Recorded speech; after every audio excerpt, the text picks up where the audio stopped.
Hello, my name is Andrea Reger. I'm hosting Just a Recruiter Motivational Tips and Tricks for Job Seekers show. And I would like to talk about the job application process on today's show. I would like to give you a little bit of better understanding of what's going on behind the scenes.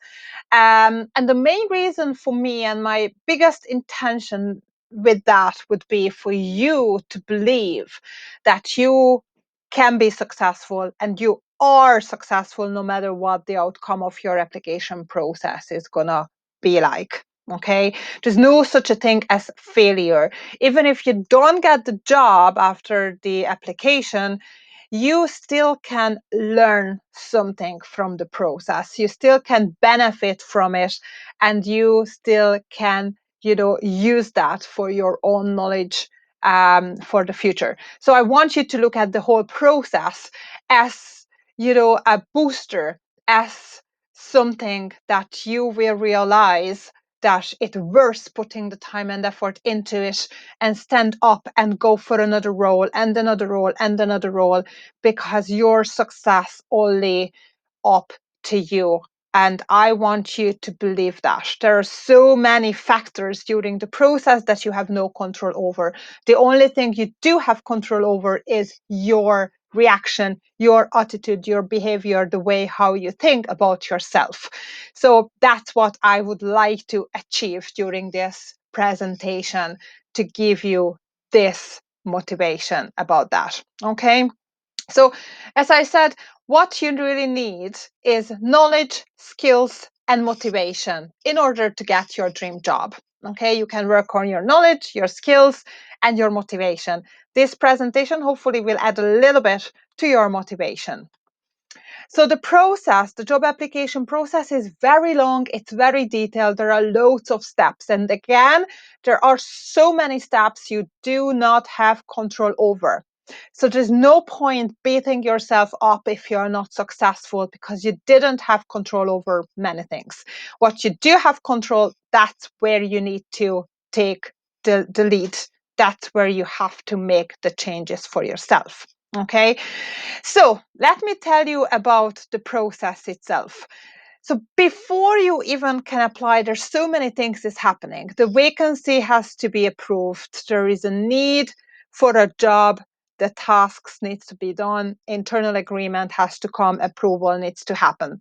Once it has been agreed and approved, the recruiter meets the hiring manager, and they discuss the bottom line, the bottom requirements, what the job really, really, really requires, and what the person who is successful would need to show that they are capable of doing. I often ask the hiring manager to tell me three most important skills and experience that they cannot live without. Okay, so if you see a big list of 10, 15 requirements, just bear in mind that I work around three, maximum five, if it's a high level role, that we have to find in the candidate in order to pass you through, to the interview stage. So this is what we discuss. And once we've discussed, we open the position, our HR team will advertise the role, and this is when you will see on the different job boards or the websites, and you can apply. So it's around, day 4 when we start advertising, and let's say you apply around day 10. So me as a recruiter, as I mentioned in my previous video, I very rarely review the applications real time as they come in. I allocate myself time, I plan my day, and I go requisition by requisition. So it could be around, day 14, day 15, 2 weeks after we open the role, when I look at all the applications we've received to date. So if the timing is like you literally applied at day 14, the minute before when I start reviewing the CV, you might get a notification from me immediately. But if you were one of the first applicants on day 4, which is the first day when we open the position, that's going to be 2 weeks until you will hear from me first. Okay, so that could be a reason for a delay. So when I go through your CV, I decide based on the job description and the extra brief I receive from the hiring manager if your CV is a yes, a no, or a maybe. If it's a no, I send you the regret letter there and then. If it's a yes, I put you through to the hiring manager for them to review your CV. If you're a maybe, I can't fully decide, you're put on hold. And that's a dangerous category for me as a recruiter because these are the people who we are often forgotten about. I'm not going to lie. I don't want to regret you because there could be a potential in you, but at the same time, other candidates shows a lot clearer match to those three bottom line expectations that we are after. Um, and I might go back to this whole pool of people. So that's why you don't hear from me probably for another week or two, or even another month. All right. So once the hiring manager reviewed your CV, they come back to me and they confirm if I should regret you or they would like me to talk to you. And then I will reach out to you and we schedule the first screening phone call. This is normally a 30-minute call, 15 to 30 minutes over the phone, and I establish mainly your motivation, your interest, and your knowledge maybe about the company, the job, your job salary expectations, and your notice period. So it's a very light chat, but very important chat as well. After this call, we do have a right, to say no to a candidate or advise the hiring manager might, not to prioritize talking to this candidate. We also can advise to prioritize talking to this candidate. Still, the decision will be made by the hiring manager whether or not they want to talk to you based on my note and recommendation. So it has happened that I didn't recommend them to talk to someone, they still wanted to talk, or I recommended to talk to them and the hiring manager still came back saying, no, thank you. So again, this is the hiring manager's decision. If you're through to that call, I will set up that call for you to talk to the hiring manager. Normally it's a 13-minute video call. And after that, the hiring manager either asks me to regret you, and I will send you a letter about that, or we can talk as well, or you are through to the next round. Normally, the next round consists of either one, two, or maximum of three more chats interviews.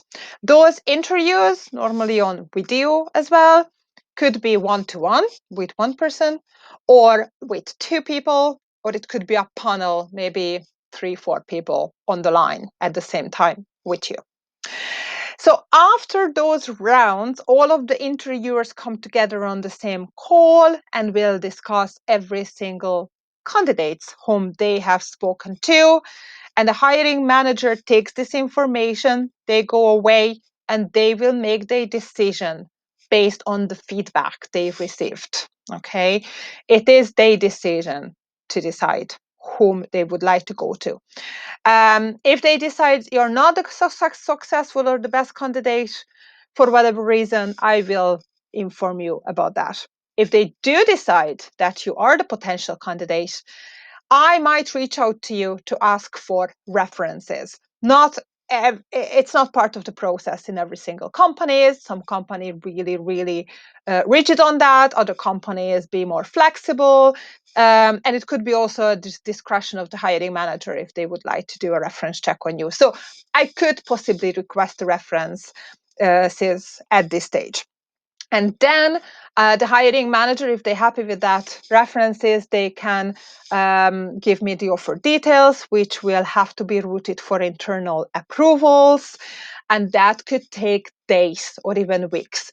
So if you are the successful candidate and you have not been rejected by them, you are still, in the process to be the successful candidate, but I cannot advise you just yet. This is the time when I have to tell you every single day, yes, please stay with me. We are going to make a decision soon. Yes, we're very close. So please be patient this time. Okay. And once I receive the internal approval, I can then officially call you and make you a verbal offer.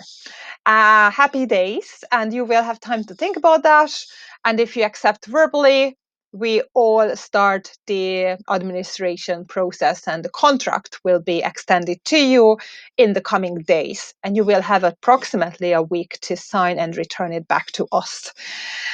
So that's the process. It's very lengthy, very time consuming.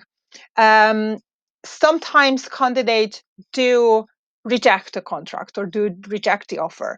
And we might go back to and revisit, the people on hold. So you could be informed then that we want to talk to you.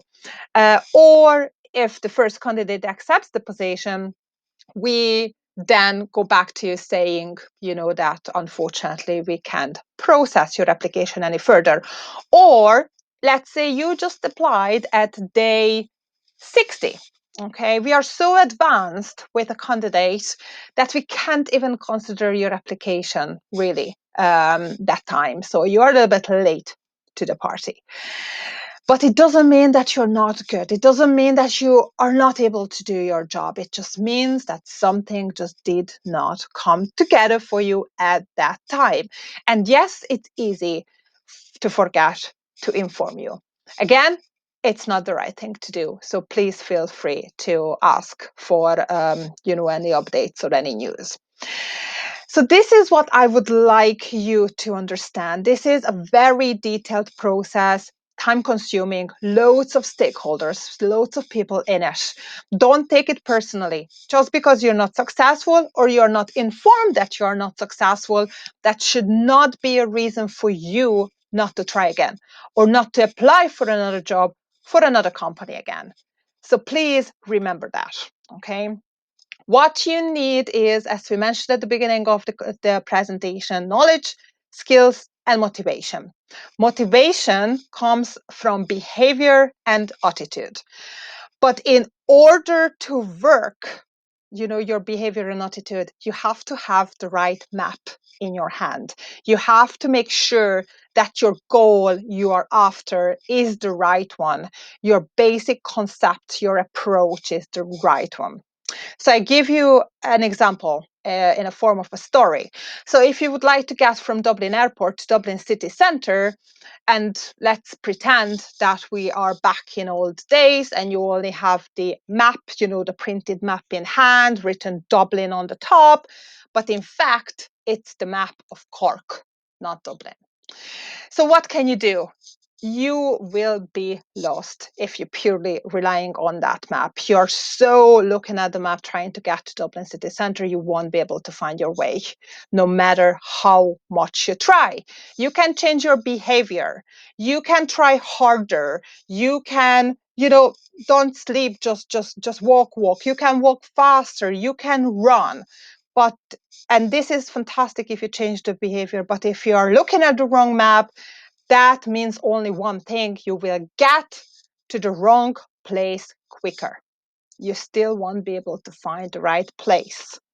You can change your attitude. You can be happy enough about it, or you maybe don't care anymore that you are not in the right place. It's fine. It's great. You're positive. But the bottom line remains the same. You're still lost. Okay, so you make sure that you have the right map in your hand, and then your attitude, behavior definitely going to help you to get to the right place with the knowledge and the skills that you're gaining and acquiring during the process. So just remember, you're unique, you are enough.